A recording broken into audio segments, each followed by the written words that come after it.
My best friend was playing with me, and he said after this, he goes, I don't want to hang out with you anymore. I don't feel good when I'm around you, and, God. I think you need help. You want to feel better about yourself, then please go listen to this man's podcast. Lewis, thank you for being here today. Thank you for hanging out having with me. us in Los Angeles, Yeah. Universal Studios lot. What's the first thing someone should do to just get on track? You gotta be aware that there are three main fears that we all have. The first one is the fear of failure. Have you ever been afraid to fail at something? The second one is the fear of success. Right. And the weight and pressure that success has. That's interesting. A lot of people are more afraid of success than failure. And the third one is judgment, the fear of everyone else's opinions around you.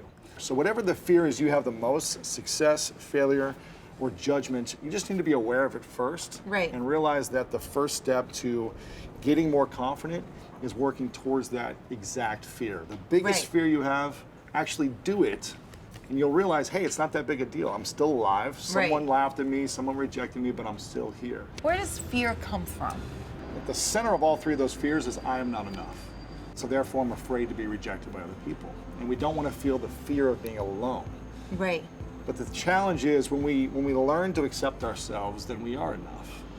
So we might be saying More than enough. more than enough. But the challenge is most of us don't ever accept ourselves. But it doesn't matter how many other people accept you if you never accept yourself. Yes, yes. So we must learn how to accept ourselves first. Otherwise, we'll be chasing something constantly and we'll still feel unfulfilled. How did you get to this point where you realized you have to accept yourself in order to be happy in life? I got in a fight. I was playing a pickup basketball This game. can't be good. Outdoor pickup basketball This can't game. be good. And these kids were triggering me on the inside by what they were saying. And I couldn't let it go. And I got in this horrible fight. My best friend was playing with me. And he said after this, he goes, I don't want to hang out with you anymore. I don't feel good when I'm around you, and, I think you need help. What? And it was a huge wake-up call for me because I was helping so many people in my business. I was making money. I was, getting these accolades, but my best friend didn't want to spend time with me anymore. That's terrible. And so I just said, okay, I'm going to kill my ego. I'm going to address everything that I've ever been ashamed of, insecure about. I'm going to forgive everyone from my past. All the stuff I needed to do that I was stuffing, I started to do and started to heal. That must have been so hard, though. It was the scariest thing because my fear was the fear of judgment of other people. So in a world where we grow up as men in America playing sports like myself, I was never allowed to express my emotions. I was never allowed to tap into my heart. So for me, it was always a fear, and I had to project that I was tougher than I really was. Right. I think love is a certain determination and persistence to go through the good times and the bad times with the someone or something that you truly love. There's levels of different types of emotions with certain interviews, but who did you have the most fun with? I really enjoyed having Kobe Bryant on. Oh my because gosh. As an athlete, I really resonate with his mentality. Right. If you want to be the best in the world at something, you must dedicate your life to this. Yeah. There's no such thing as work-life balance. No. There's no such thing as I'll just, take a little bit of time off. No. You have to obsess with your craft if you want to be the best. Right. I'm not saying you need to strive to be the greatest in the world at everything all the time, but if that's something you desire, then you can learn a lot from him. That's Kobe all day.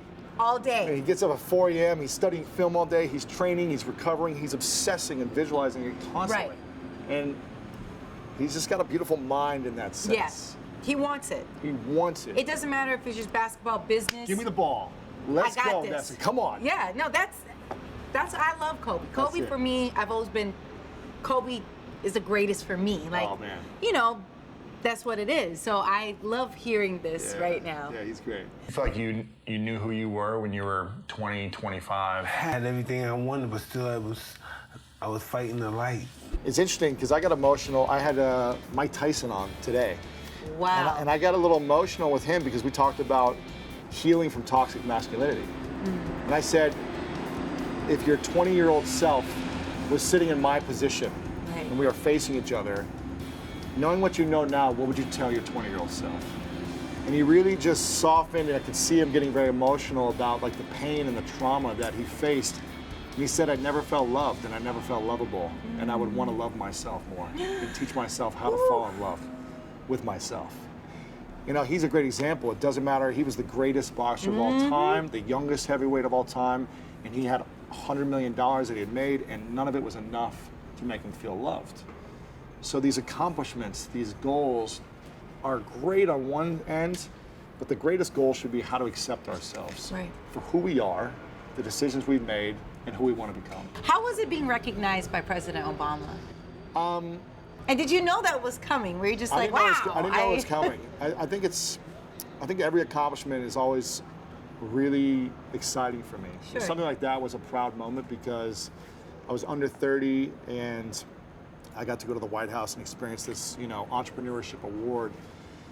And 6 years prior, I was broke on my sister's couch with no money, no skills, and I had no clue what I was going to do with my life. So for me to see something come full circle, to know that you don't have to feel like you were born with a certain type of skill, you can train and learn and teach yourself. And I really attribute it to the mentors that guided me. I seeked out great business mentors. I made a lot of failures for a couple of years, but I was consistently taking action, and those actions finally paid off. Were you worried that they were going to reject you and not want to help? Because, people can get funny. I had nothing. That you're broke on your sister's couch. People can get funny. It's interesting. All three of my mentors, my main mentors, they shouldn't have worked with me because I had nothing to offer except for passion. I was so passionate about my idea, learning, wanting to connect with them and get their information and then apply it and then tell them what I had learned. And I think passion goes a long way. If you consistently show up with a desire to be passionate, because the world makes room for passionate people. With your sister, does she look back at those times and it's just like, remember when you were on my couch? I know. Well, she works with me now. She's my event planner for a lot of my events. Yes, this is so great. So she, is still part of my life in a big way. I pay her to try to thank her every year. I talk about her all the time because I didn't have to pay rent for a year and a half. She took care of you. She let me eat her food, She was being a sister, a great sister. Great sister. And the greatest gift she gave me was she kicked me out because I was living off of her for too long. Right. And she would have continued because she loves you. She would have continued, and that gift was, she said, you need to start paying rent or you need to move. And so I moved to go to my brother's place. I can't stand you. But he made me pay $250 a month. Stayed there for 6 months, and then I finally got my own place for $495 a month. Can you imagine? So if they wouldn't have been a stand for my growth and just said, oh, poor you, stay here longer, it's okay, I maybe would have never gotten off my back. And so I think we need people in our lives to support us and also push us to move forward. Not allow us to stay playing small for too long. Yeah, no. Anytime someone writes a book, I feel like there's a lot of therapy that goes on. Oh, yeah. So when you wrote this... This is all for me. Yeah? I wrote the book for myself, for the things I needed the most, because I knew that I had struggled through being vulnerable, through tapping into my emotions, through sharing my fears and insecurities. And I feel like a lot of men in my world of sports, it's harder in general for men in sports growing up in the Midwest like myself to really tap into their emotions and feel safe to be vulnerable. Do you feel like people are more encouraged because of you? Have you been getting that feedback? Because I hear that feedback. I think everyone feels that. What does that mean for you? I just feel like it's part of a bigger mission. I was able to heal a lot of the trauma from my past, and the more I started sharing with people on my show and on my stages, men would come up to me and say, I was sexually abused when I was 12 or when I was 7, and no one knows. My wife doesn't know, my kids don't know, and you're giving me the courage to start opening up to my family.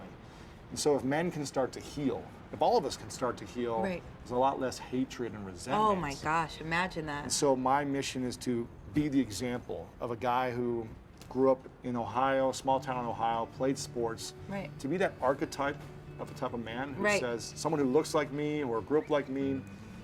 Hopefully if Lewis can start that process, maybe it was a little later in his life.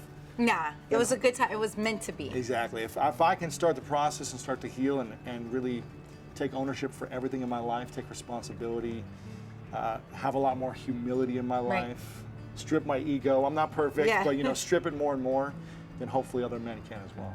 It's never too late to improve yourself. Always. Right? Always improve.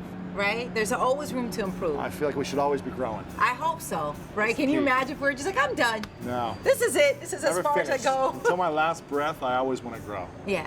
Well, Louis, thank you so much for, you know, sharing so many gems today. Yeah. Because I think it's important that people hear this, and, you know, you can feel the aura. I can tell, and I'm just happy that you're in a happy place, and a good place, a loving place, and I hope others can get to that point too. Thank you so much. Appreciate it. course. Appreciate it.